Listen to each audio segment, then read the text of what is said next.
Thank you, Rinpoche. I'm just thinking about your reference to the Bhagavad Gita, and you were saying... Don't take it too literally, because I've forgotten and I don't know much about it. Okay. Well, basically, the question is about pure action. If you could speak a little on this. The Bhagavad Gita? In any context, pure action, because... I think what is taught in the Bhagavad Gita and what is taught pure action. See, again here, there's this subtle but very important difference between so-called Hinduism and Buddhism. And I emphasize using the word so-called Hinduism because there has never been something called Hinduism. It doesn't exist. It's invented by mainly Abrahamic people, I think British basically. It just doesn't exist. I think, the Christians and Muslims and mainly Christians and Muslims, I think, they just categorize every religion that is beyond the Sindhu river is called Hinduism. You know, Pakistan, all that. And this need to be emphasized. But anyway, around that time, Buddha's time, there was lots and lots of wisdom gushing out in places like India. And I think China too.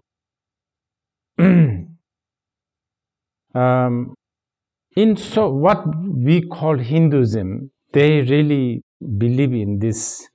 I think it's this pure action, right? Pure action, Sabadharma. Basically, you do it because it's your caste duty, not for result. This is not so in Buddhism. In Buddhism, motivation counts. Motivation is so important because Buddha said, everything is basically caused and conditioned. Nothing appears randomly, nothing appears accidentally, nothing is created by an almighty. Everything is cause and condition. And of all the cause and condition, the most supreme cause and condition is your mind. So, motivation is very important. This is more so in the Mahayana Buddhism. So, this is why it can become very mind-boggling. Let's say about morality and ethic. See, morality and ethic, nowadays, for some strange reason, even now, more so than ever, political correctness, all of this. Morality and ethic is so complicated in Buddhism in general, and especially in the Mahayana Buddhism. There are things like, if you lie, okay, lying is not a good thing in general. But in Mahayana Buddhism, if you lie to save somebody's life, then let's say somebody is about to be killed, then you lie. And not only it's not a non-virtue, actually you accumulate merit. Actually, for the Bodhisattvas, those who are following this path, there are only 3 things that are absolutely not permissible, which is harmful thought, covetous mind, coveting other people's wealth or whatever, and wrong view, like, oh, there's no cause, there's no condition. These 3, it's just, you can't have, you can't have a good motivation, harmful thought, it's just not possible. Other than that, all the other actions, even killing, there are stories in the Mahayana Buddhism when the Bodhisattvas killed somebody and for the benefit of many, many people, and he has achieved more merit. So it's a really, really gray. Again, this is something that is so important for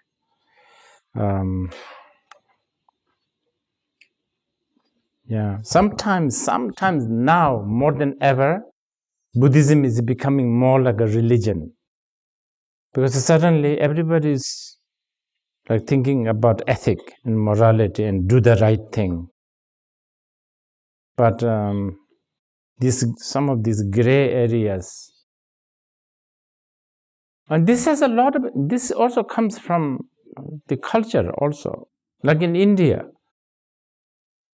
things that are considered inauspicious in the morning, in the afternoon, they're auspicious. We never know. We never know what is what. So this is a wealth of Indian thinking. Actually, it's, if you can appreciate, it's quite beautiful. Nothing is black and white. Nothing is good, ultimately good or ultimately bad.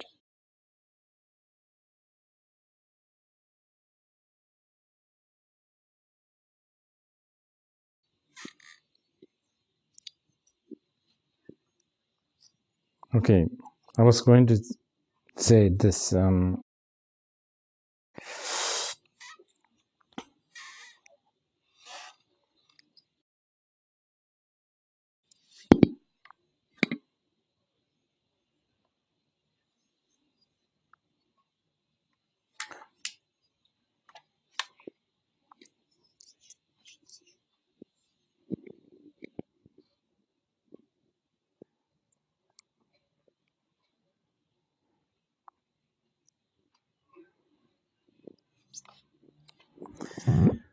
As part of this chapter where we talk about a race or family or the element.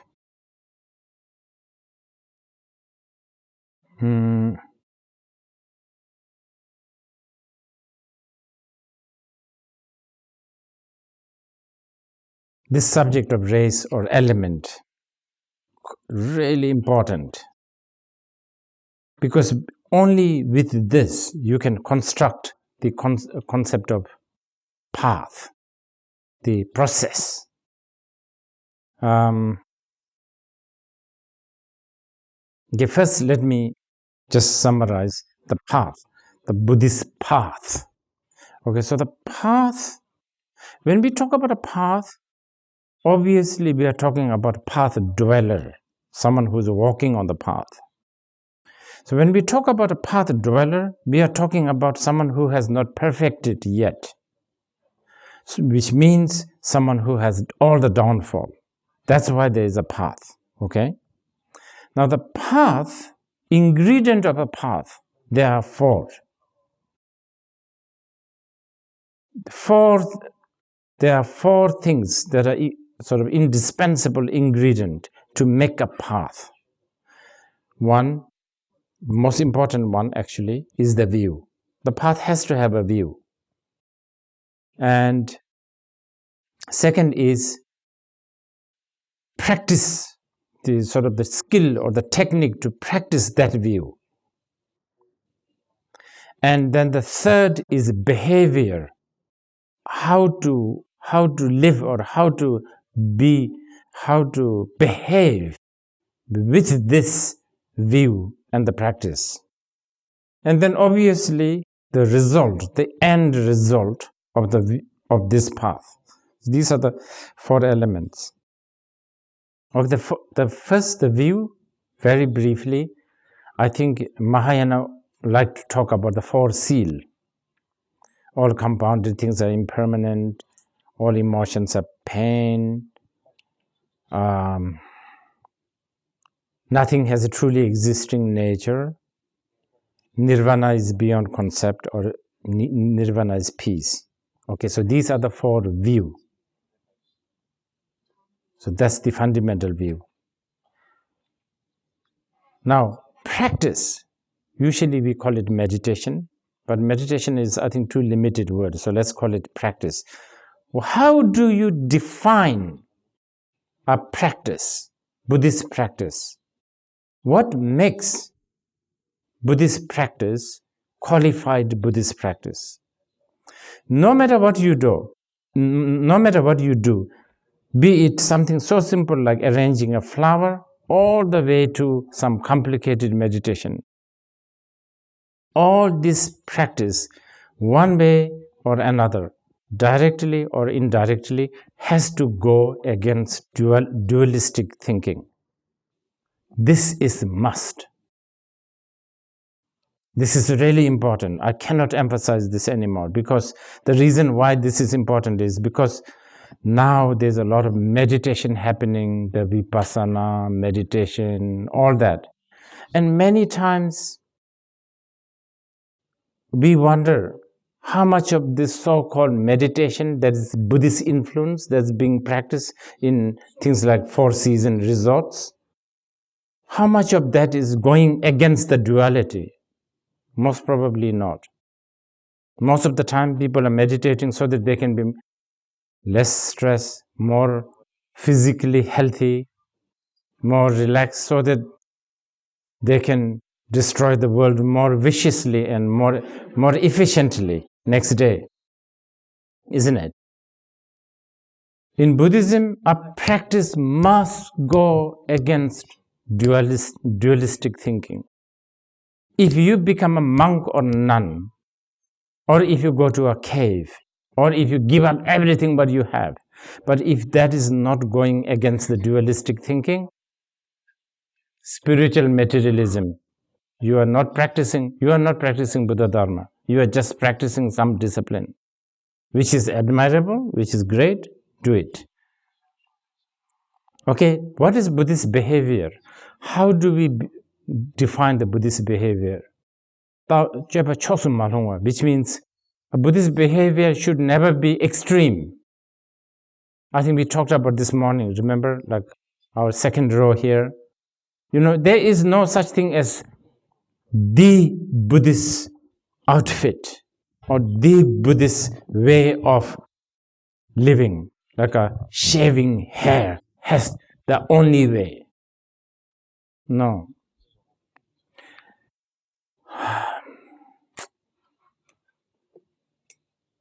It's so frustrating when I sometimes hear like, oh, you're a Buddhist, so you must meditate, huh?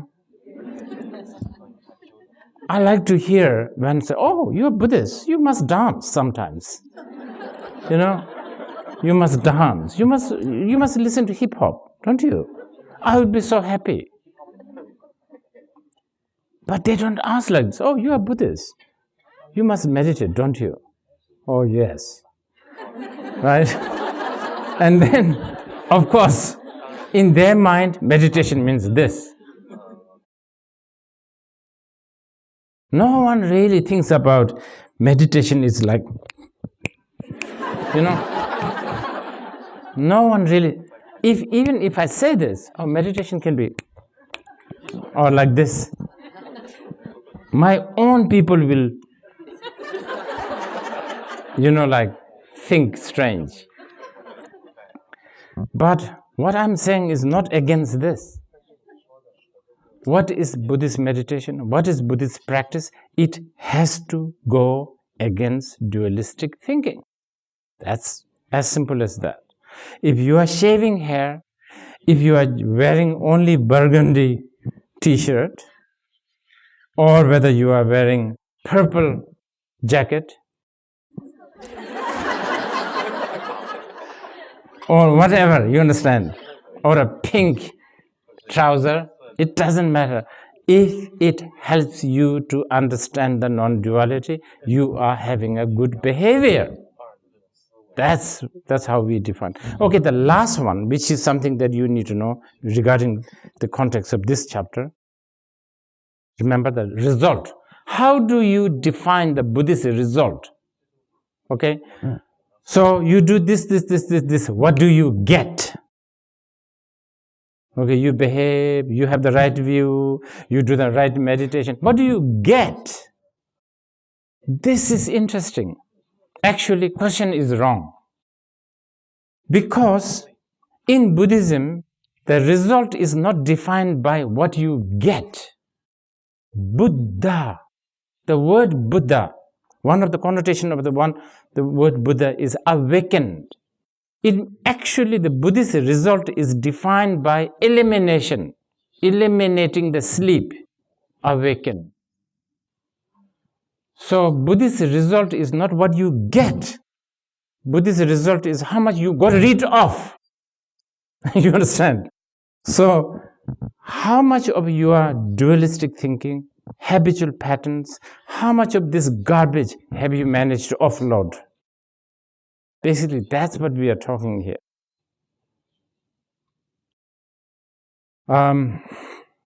Okay, so now coming back to the race or the family or the element again, it's really important actually. Because of this thing called family or the Buddha family, the Buddha element, path exists. So I'm always using this example. I think it's so overly used, but I think I have no other ways, no other example that's better, I feel, from my side. Like this cup stained by coffee, Starbucks coffee, I think. This cup, are you bringing this tomorrow? The same cup? Okay, good. So this is not disposable, by the way. This is environmentally friendly cup. Tonight or right after this teaching, when they go and wash this, this has a lot of elements here. When they wash this, there are a lot of things going on. One, when they wash, there's a confidence that they have that the stain is washable. Where does this confidence come from? Because yesterday when they went to, I'm just making this up. Yesterday when they went to buy this cup, they didn't buy, oh, can I have this cup with this much ounce of dirt? Basically, the dirt was not part of the cup. It's not the bargain. It was a temporary, newly acquired, it doesn't come with a cup. It's another separate entity. This is why these guys have a confidence to wash the cup. If the cup is dirt, that's it. We have to throw the cup. We have to buy a new cup. This is an important example. Now, tomorrow they think Rinpoche will like to have a clean cup. That's why they will wash this. See, path, the Buddhist path, progress, cleaning, dirty, cleaning, clean. All that is because fundamentally, cup has got nothing to do with the dirt. But temporarily, it's stained. And we don't like stained cup. We don't want to upset ourselves. So this is why we have the motivation to clean, and then we have the whole method of cleaning. Wash, dishwasher, hand, different types of soap, lavender soap, I don't know, patchouli soap, whatever, different kinds. Fundamentally, you have the Buddha element. You are the all. Based on that, we develop the confidence that no matter how much dirt we have, it's washable. It's got nothing to do with us. It's temporary.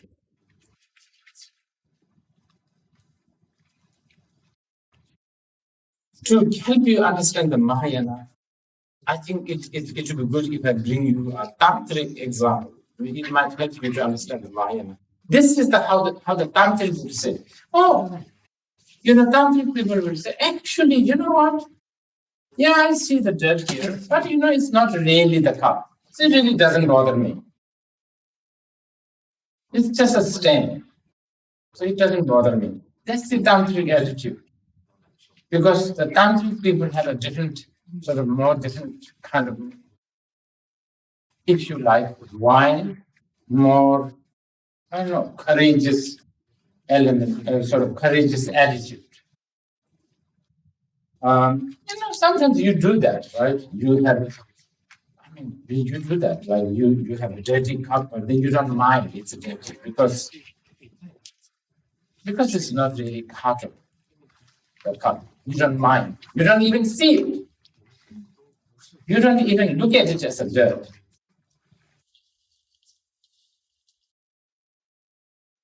If you are in a very romantic sort of situation, sometimes the stain of the cup could look even really beautiful.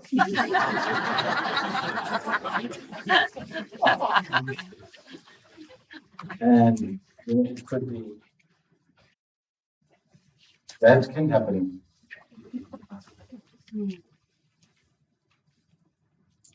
Now, in the Tantra, this is the Tantric attitude. The clean cup, before it's clean, after it's clean, during it's not clean, there's one. Nothing has changed. The cup itself, it's just the coffee came and went. But the cup itself remains. Indian word tantra means continuum. It just stays. That's what the tantra is about. Now we are not talking about the tantra. We are talking about the Mahayana here. In the Mahayana, the attitude is, you know what? This looks very stained, but it can be clean. Why? Because I didn't buy that dirt with a cup. It's not part of it. It's just stain. That's the attitude. So this is your, what we call Buddha nature, Buddha seed, Buddha element. And because of that, you should have the guts and confidence and the courage to generate this seed. And one of the most effective way to generate this seed is called bodhicitta. Generating the bodhicitta mind, which is sentient, which we will discuss, I think, tomorrow. We will take the topic. Those who are not Buddhist, you are not excluded. This, you are welcome. You don't have to take the vow. You don't have to take a refuge vow. None of this. You can just observe. Those who have taken the refuge and the bodhisattva vow in the past, you can again retake, because this is not like you can take it again and again. Those who want to take the refuge for the first time and the bodhisattva vow for the first time, I welcome. Tomorrow is a very special day. Just so that you can have, in case you are wondering, what will happen to me? If I take the bodhisattva vow, what can I still smoke? Yes. Yes. But I'm not saying that you should smoke. You understand the difference? The difference is, you smoking is not going to make you less Buddhist. I've already told you the view, meditation, practice, behavior, and that's all. That one, smoke or not smoke doesn't make it. But, maybe you should not smoke too much anyway, because not the best thing to do. Dietary situation. clothes or garment. Not after taking refuge, one thing, and that's a very important thing, is you don't take refuge to a system or a path or a religion that believes in duality and the extreme view. Then it doesn't make sense. If you want to go to the right, you go to right. You don't want to go right and left together. This is, you have to choose. Part of the Buddha Dharma is a following the non-duality. You cannot hold the extreme view as your path. That's really the fundamental.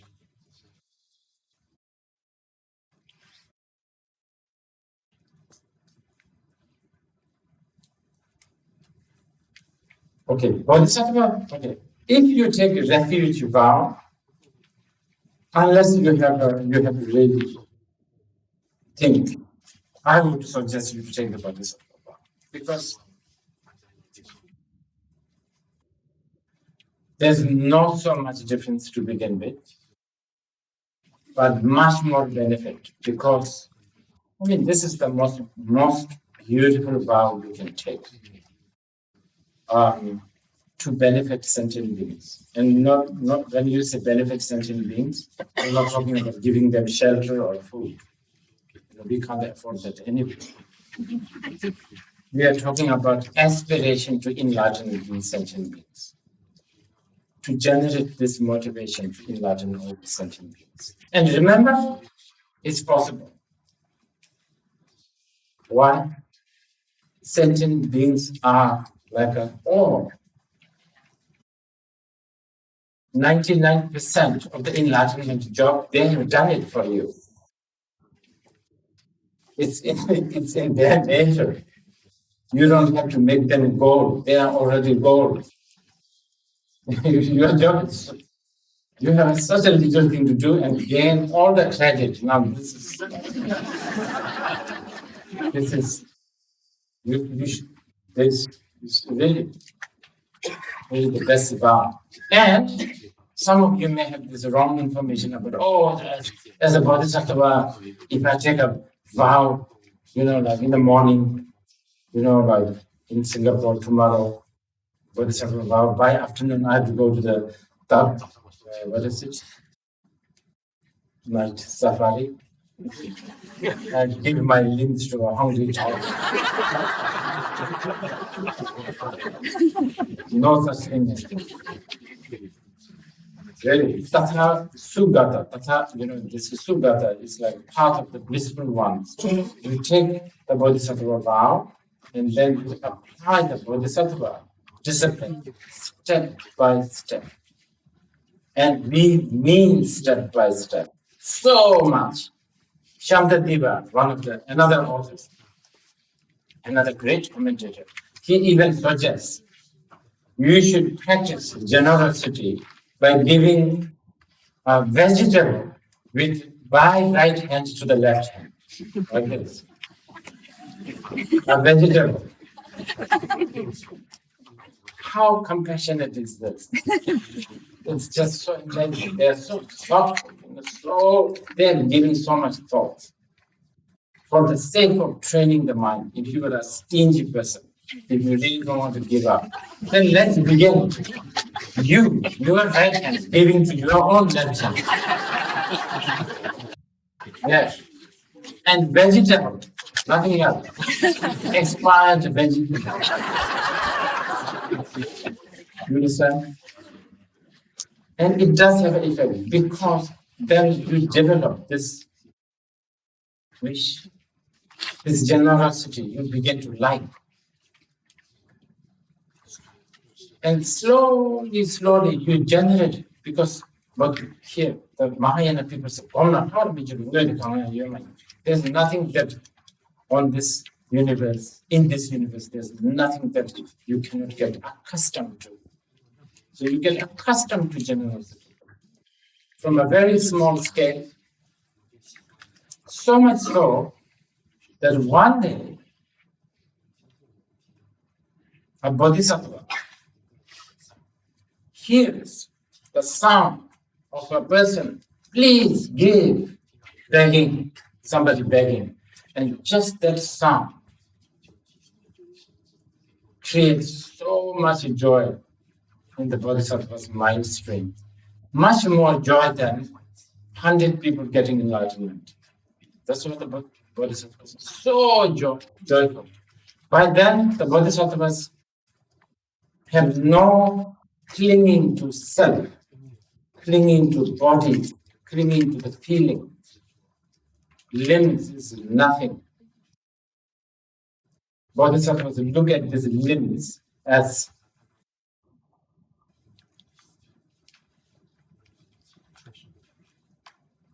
what do you call it? When you buy a new phone or a new gadget, there's a packaging. Beautiful packaging, box. Yes, it's like unwrapping the box.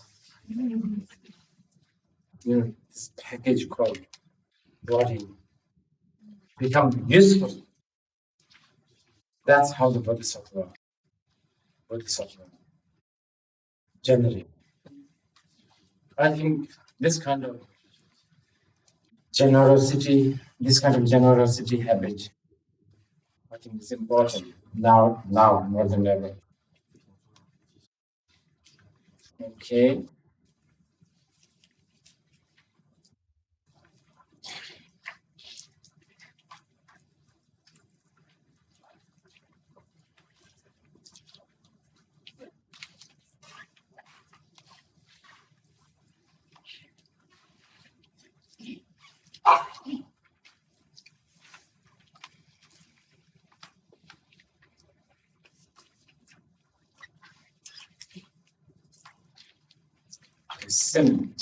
Generating the bodhicitta.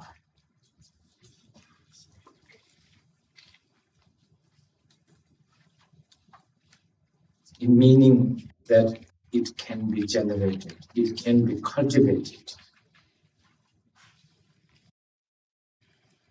it can be fabricated, so to speak.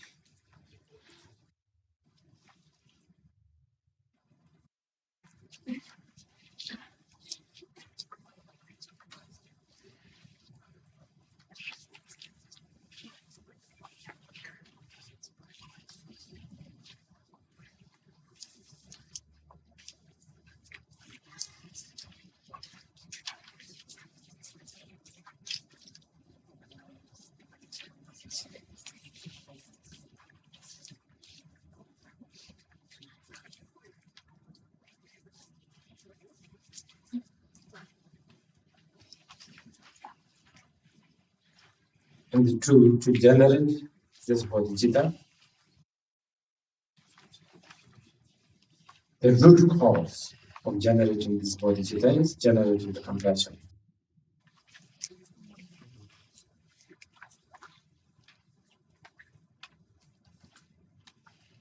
And the way to do that is wishing to liberate suffering of sentient beings. I think we talked about the sufferings this morning.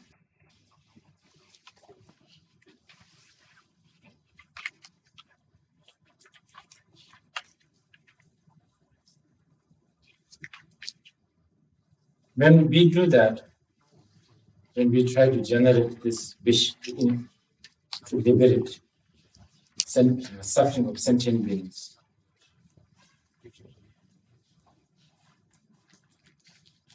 few doubt can occur, such as, how can I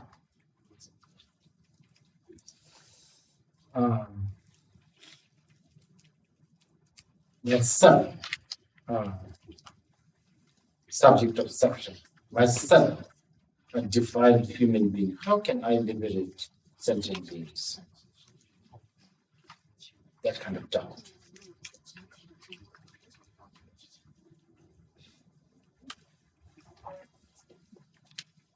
The other doubt is, even to liberate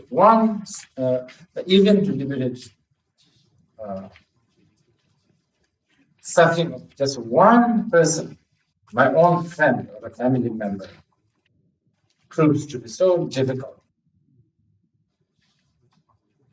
How can I enlighten and free limitless sentient beings from the suffering? Things like that. Doubts like that can occur. Well, we are assuming that you have already contemplated on previous chapters. So, meaning, with the information that you have the innate Buddha nature. And you, not only that, not only you have the innate Buddha nature, you have the information that you have this innate Buddha nature.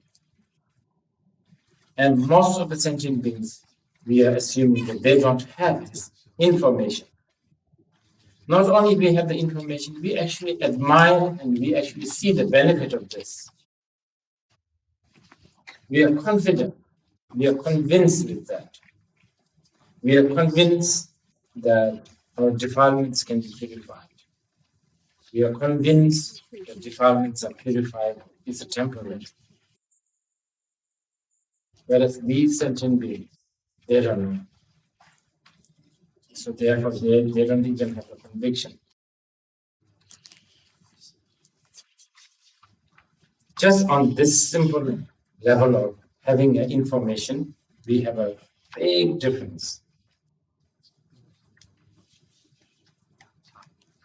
Now, on the level of actually managing to liberate sentient beings,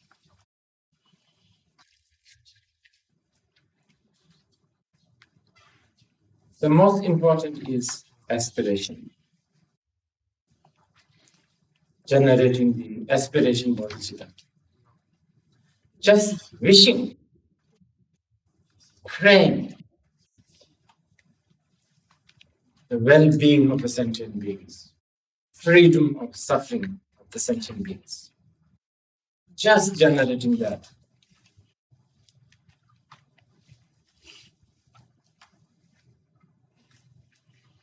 Has an impact on others.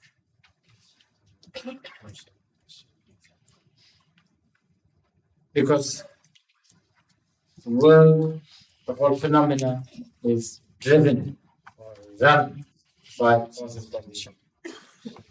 There's so many millions, myriad cause and condition. Your aspiration to free sentient beings happen to be one of these cause and condition. For instance, if you generate this wish to free sentient beings from suffering, even for one moment, you existing in this city while everybody is thinking about gain, loss, criticism, and praise, and loneliness, and friendship, and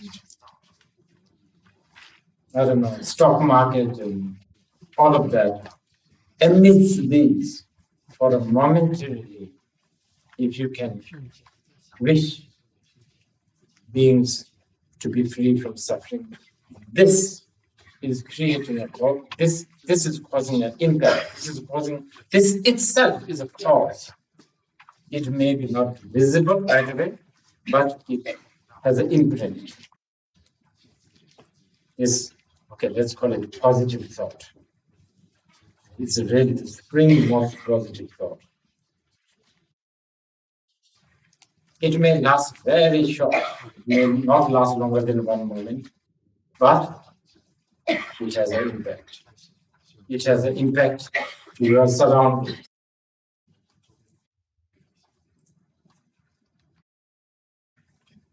Someone who has this kind of wish, having this wish even momentarily at one point, at one time, somewhere, and this person then forgets this kind of wish, but nevertheless, this kind of person walks around in different streets.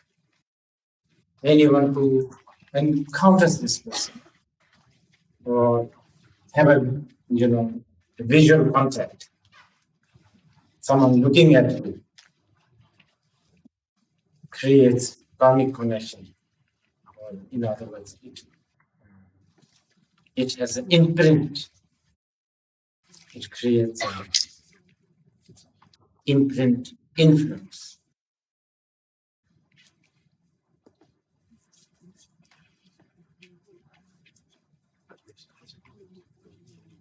Probably some of this information is almost too good to be true for many of us. But this is because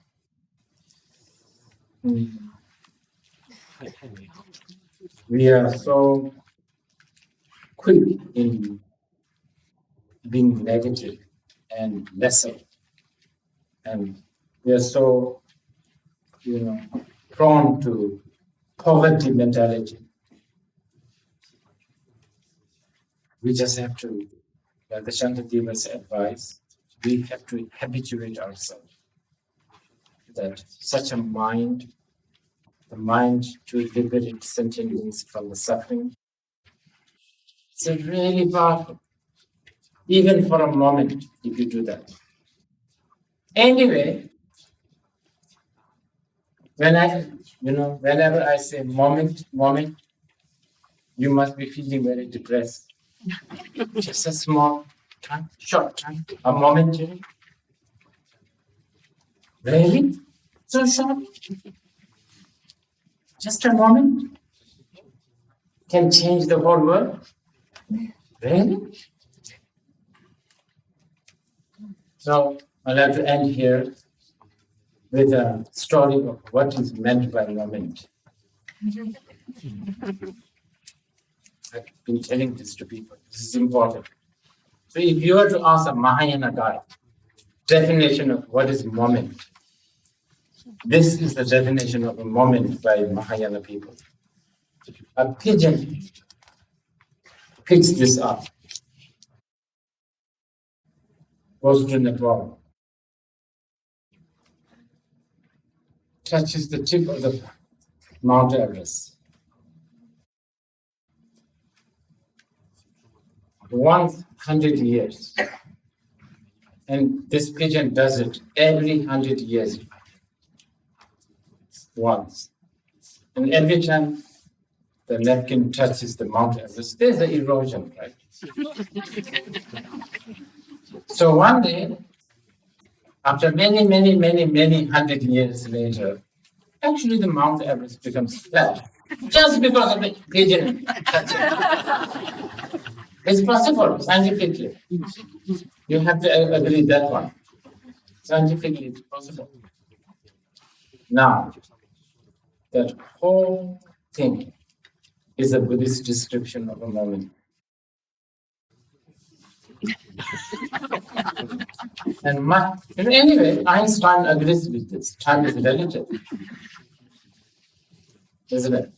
So we should never look down at it. My momentary wish to liberate sentient beings from the suffering, is this really going to do something? Yes. Because moment means nothing. What is moment? What is 100 years? Remember, it's there, but it's not there. It's a momentary, but it's also an eon. For people who follow Maitreya, for people who follow form is emptiness is a form, moment, and a countless eon.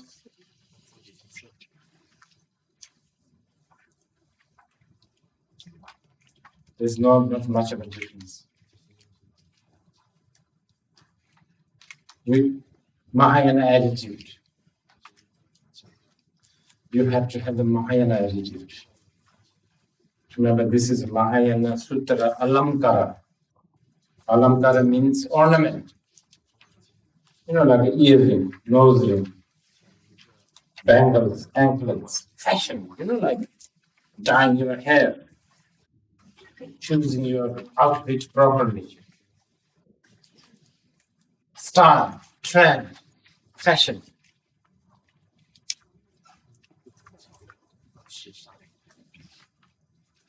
Yes, laugh like a horse. But if you do all of this with the wish to liberate sentient beings from the suffering, then everything what you do becomes an ornament. It has a purpose.